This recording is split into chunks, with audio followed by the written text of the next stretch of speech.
Alrighty guys, so a lot of us have been eagerly awaiting this day, the day that Onno9 Awakening has officially released. Well, technically last night, but you know, we gotta wait a little bit for the results to come in, and now we've got some analytics to see how the game's doing. So yeah, the memo is that people were eagerly awaiting this game to release, not to play it, but to see how much it would flop. As of recording, they've got a mostly negative score on Steam, with only 17 reviews. Seems like a lot of people are skipping this one, which probably isn't gonna surprise anyone. You might recall back in March of this year, I talked about Onno9 Awakening, and we were laughing at the description of the game because they describe a secret society with a hostile agenda, which is basically just Sweet Baby Inc. Of course, they're not really a secret society, it's just funny. Although, 6 months ago, there was news that the publishers of this game were trying to hide any information about it being affiliated with Sweet Baby Inc. They were all concerned about such information leading to reduced sales. But yeah, indeed there does seem to be a crossover with SPI and Onno9 Awakening, specifically through Reflector Entertainment Ltd, who are the devs. For example, a co-founder of Sweet Baby Inc., David Bedard, had also worked at Reflector for around a period of a year between April 2018 and March 2019. Curiously, you can also see that he had worked at Ubisoft for around 6 years. Interestingly enough, Sweet Baby Inc. and Reflector are both based out of Montreal, and of course there's also Ubisoft Montreal. Many other DEI consultation firms are also based out of Montreal, or at least parts of Canada, some receiving direct or indirect funding from the Canadian government. Furthermore, we can see that the Shorty Awards have listed David Bedard and Kim Belair both as entry credits for Onno9 Awakening, with Kim Belair as a story architect, and of course we know she's also the CEO over at Sweet Baby Inc. So yeah, it looks like this game is going to be yet another SPI related flop. Let's briefly watch some of the final boss fight and see what this game has to offer. Cause yeah, I don't think anyone's gonna care about spoilers for this game. I'm coming for you. Ha! Your end is near. Isn't that some great final villain dialogue right there, man? Terrifying stuff. This gameplay is from the channel Ruben925, so thank you, Ruben, for suffering for us.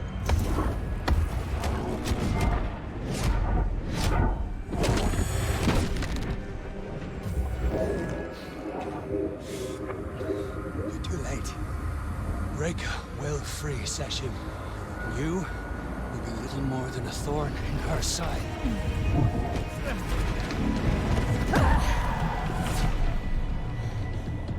So yeah, final boss defeated. Then she goes and meets this lady, and that's basically the end of Onno9 Awakening. I have a secret society to rebuild. Bukra. No. No goodbyes. I know we will meet again. Go. Your destiny awaits. Someone commented, "I'm sorry you had to play this till the end." And Ruben's like, "The game was a technical mess on PS5. I had headaches with the frame drops. At least it's over." Bro really had to take Tylenol just to finish this mess of a game. Let's check out some of the reviews. This one says, "Wow, just wow. I got this game for free with a AMD GPU purchase. And even then I feel like I want a game refund.